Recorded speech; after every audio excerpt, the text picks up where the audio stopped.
What we got? After everything that happened, it just comes down to some good patient at-bats at the end. Yeah. A lot of things in that game that kind of get passed off because you in the game that way. Bundy was good again. Didn't actually think he was carrying real crisp stuff, but he found his way through it. Darren had a big outing for us, of course, Brad. And but a lot of good at-bats there off a really good pitcher. We're fortunate, but thought Chris's at bat give us some hope there and some life, and then Wellington, hooked the slider, I think. Look, is that a game that a good team wins? You didn't have much offense going through most of the game, and then you're able to kind of come back there. We scored the 3, and then we have 12, 13, 14 hits. I don't know how many we ended up with, so there was some offense there. Just I'm hoping as we get into the flow of the season a little bit, where the weather cooperates a little bit, and guys can get into a routine a little bit more. But to be where we are, very seldom you'll be functional on all cylinders. But those are the type of games you like to win.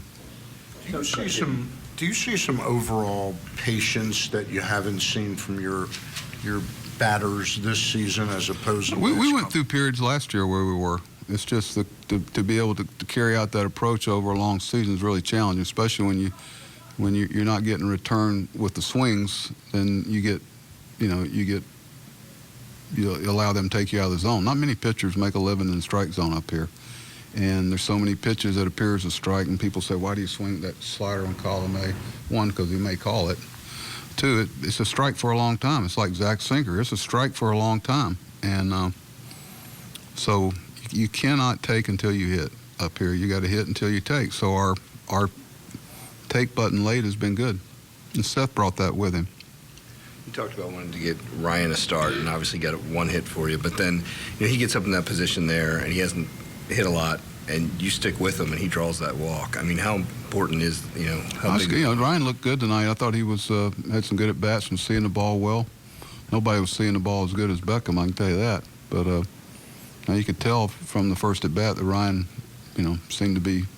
You just see things. You get to know a guy balanced and kind of, was seeing the ball and wasn't jumping. And no, I liked that. I really wanted to give Jay these 2 days if I could. Buck, were you pretty proud of the heads-up running there in the second? Yeah, that was very opportune. They helped us a little bit, but no, that was aggressive in the right places. Sometimes, you can be aggressive in the wrong place. I like John. They were getting thrown out there with 1 out and pushing that envelope. If you can get there with 1 out, it's a good play. We've had 2 or 3 plays this year where we weren't very smart in that situation. I mean, with a 2-out situation. The camera kept showing Cobb with something on the arm, and fans were asking what it was. What? It was actually the left arm. Left arm. Mm-hmm. What were you? No, probably getting some moisture from his sweat. I don't know. I've got a real frank answer about it, but it's not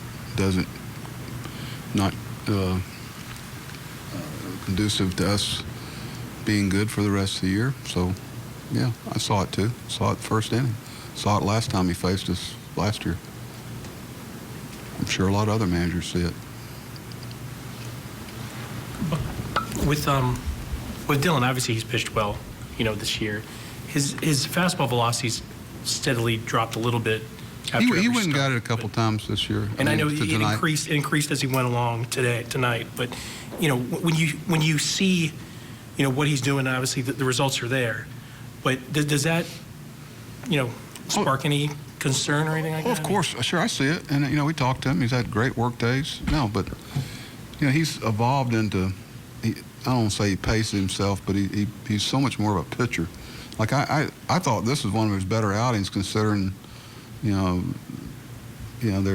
needed all his weapons tonight to get through that, because early on he was really struggling with getting the ball where he wanted to get it. But it is something that you notice because you have a history of guys, and But keep in mind when he started last year, it was after the All-Star break, and he didn't have any innings at all. But I'd like to think that he's kind of paced himself through this and knowing when to go get it and when not to. But it is something we're going to keep an eye on.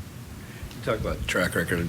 Darren has now 6 scoreless outings since he had that little rough spot. That was probably the biggest part of the game, other than Dylan's outing, was Darren doing that job in that situation. Chris made 2 great plays that not many first basemen make, and that was big for us. Darren's been, I think we all have a lot of confidence that when there's a bump or something in the road that he'll getting back on track.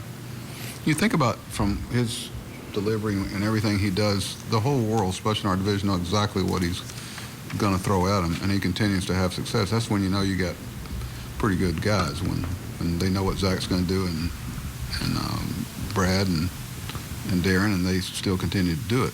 That's the thing that, starting pitchers that are good for a long period of time, the whole world knows what they feature.